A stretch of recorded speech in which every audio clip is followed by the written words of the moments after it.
the Prime Minister has said, Melvin Hulse will have to explain that. I certainly, for the record, have not received any funds to assist in any campaign. Yes, I am assisting in the Dangriga campaign, and I go down there when my schedule permits to assist in the house-to-house campaign as a good party official. That is expected of me, and I am doing that. But no, I'm not the head of that campaign, not financial-wise or any other way.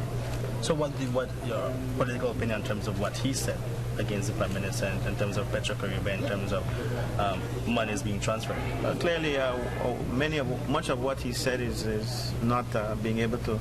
It's not substantiated? Yeah, it's not substantiated. And in fact, Mr. Hulse himself has now offered the Prime Minister apologies, and all those others, I believe, who he offended at the comments, he has apologized for it. And, you know, I can't say that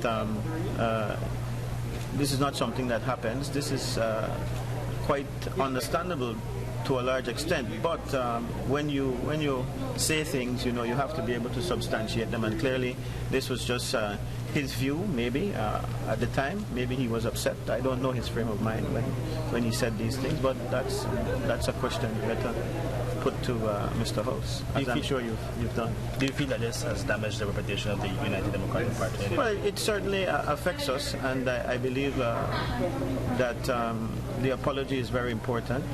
But for some people, in some corners, they want to see things like this, and of course, for them, it's neither here nor there whether there is truth behind it. They see this coming from Standard Bearer Party, and they've jumped on that, and no matter how much Mr. Hulse makes the case that this isn't something that is substantiated, he was just talking off his head on this issue, and in fact that it was not geared towards the public. There are people who will pick it up and try to make further mischief for the Prime Minister.